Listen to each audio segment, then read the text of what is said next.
I powered on a dusty old phone and read words that suddenly explained everything. The late-night excitement, the secret smiles, the weekend guest. In an instant my life split in two. The man I thought I knew, and the one I didn't. If you've ever had your trust broken, hit like and subscribe. This one's for anyone who's been left wondering what the truth really looks like. Stay until the end. The moment I chose myself is the part everyone talks about. Then, 5 years ago, an old face showed up in her messages. A high school friend. At first it was harmless. A few catch-up texts, nostalgia about school plays and dumb teenage things. But nostalgia turned into a constant. He texted her all the time. All the time. If he didn't answer for a bit, she'd go strangely quiet, like something inside had gone missing. She started planning weekends around his visits, and he accepted invitations to stay over. He lived 3 hours away, but he'd be at our door 2 or 3 times a month, sleeping in the spare bedroom as if he belonged there. I'll be honest. We weren't perfect, but our relationship still had warmth. She laughed at my jokes, we still held each other at night, and everything else looked normal.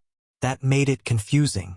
How do you explain the sudden light in someone's eyes when their phone buzzes? How do you explain how a casual touch started to last a second longer?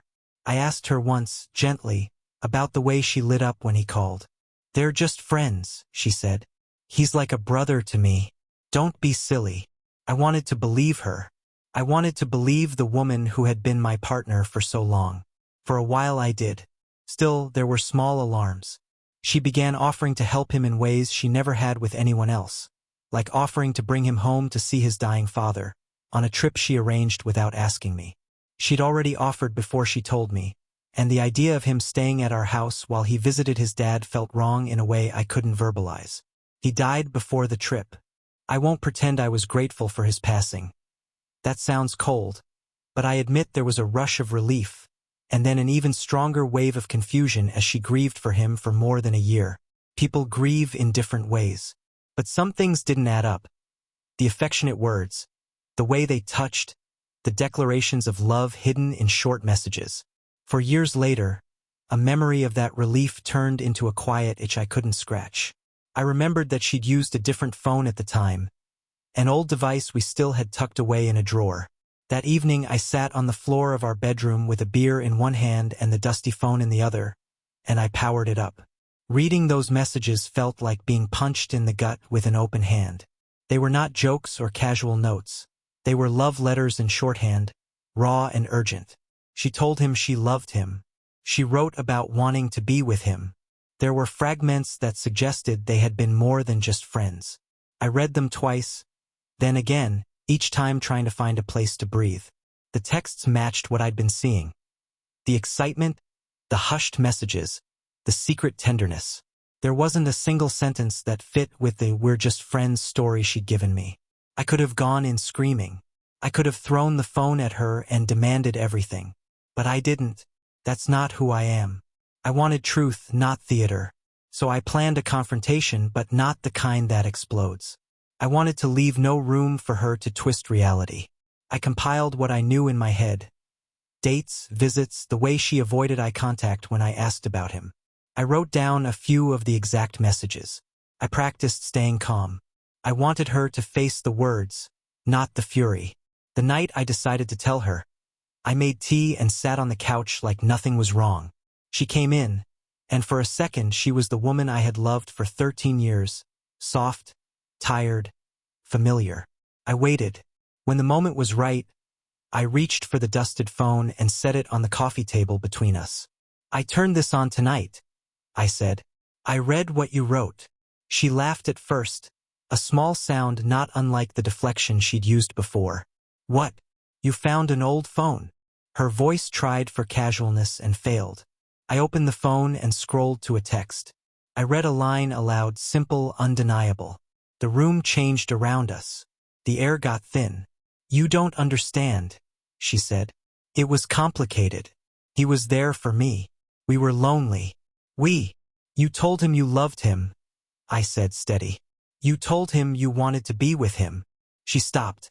She looked like she'd been stripped down to bone. For a long time, she was silent. Then the defenses came up.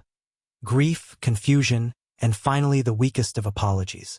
"I'm sorry," she said, but it sounded like the apology of someone who had been caught, not someone who'd been learning the truth with a clear conscience. I had a decision to make in that moment, rage or clarity. I chose clarity. I told her I needed honesty, not half-truths. I told her I needed to know whether there had been anything physical. She didn't answer at first, then admitted there had been an intimacy, a mistake she called it, or a moment of weakness. The words dropped like ice. What followed was ugly in ways that didn't belong on a stage. There was crying, there was confession, there was a laundry list of details I didn't want to know. But there was something else too. The recognition that this was bigger than just the two of us. It was about the life we'd built and the quiet unraveling of trust. Revenge stories feel satisfying in movies, the payoff, the public humiliation, but in real life, justice isn't always about spectacle. For me, the most satisfying thing wasn't to shame her online or to set up a trap. The most satisfying thing was taking back my dignity and choosing a future I controlled. So I did 3 things. First, I stopped pretending. I refused to move through my days pretending everything was fine. Second, I asked for space. We separated rooms in the house and gave each other the room to think. And third, I focused on the life I still had. My friends, small routines, and the things that made me whole. The night she realized I was serious, she tried to bargain. She said she'd change, that it had been a terrible mistake, that grief had clouded her judgment. She begged hard. I listened because I had loved her once, and I still had bits of that love left. But the texts were not negotiable. Words are durable. They sit there after the heat of the moment cools. They told the truth she couldn't anymore. The defining moment, the one that brought me peace, didn't involve fireworks. It was a quiet morning, weeks after I'd read the phone. The sun came through the kitchen window. I made coffee. I realized I could breathe without pretending those breaths were shared. That ordinary, tiny relief felt like a revolution. She left a little while later, not with drama, but with a soft suitcase and the sound of a door closing. I watched her go with a strange mixture of grief and relief. My heart had been broken, yes, but it wasn't the end of me. In the months after, I rebuilt my life slowly. New hobbies, small trips, reconnecting with a few friends I'd drifted from. The anger eased. The questions remain, sometimes, like old songs that play on a loop. But the rawness, the open wound, healed. I learned something important. Betrayal doesn't have to define you. Your response does. How long? She, long enough to be stupid, long enough to be wrong. Did you ever think about me? She, breaks. Of course I thought about you. I thought about us and how tired I was and how he listened. I didn't think about consequences. You told him you loved him. She, I know. I'm sorry. I don't expect you to forgive me. I don't even know if I can forgive myself. Then tell me the truth and let me decide who I am after this. The climax isn't a showdown in a restaurant. It's the moment she realizes I won't cave to theatrics.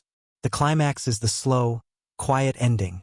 The moment when the mask of control falls off and real sorrow replaces bravado. She begged to save us. I listened. It would have been easy to give in to anger or to stage a scene that would make me feel powerful for 5 minutes. Instead, I chose myself, steady, calm, undeniable. When she left, there was a flash of regret on her face. It was not satisfying in a cruel way. It was simply the confirmation that truth matters. That was my payoff. I reclaimed my life without becoming what I despised. If you're watching this and you've been betrayed, know this, discovery is only the beginning. The hardest work is the quiet rebuilding. You get to decide whether betrayal defines you, or you define the life that comes after. If this story hit home, share it in the comments. What would you do in my place? If you want more real-life relationship stories narrated with heart and honesty, subscribe and ring the bell. I read comments and I'm here for the conversation.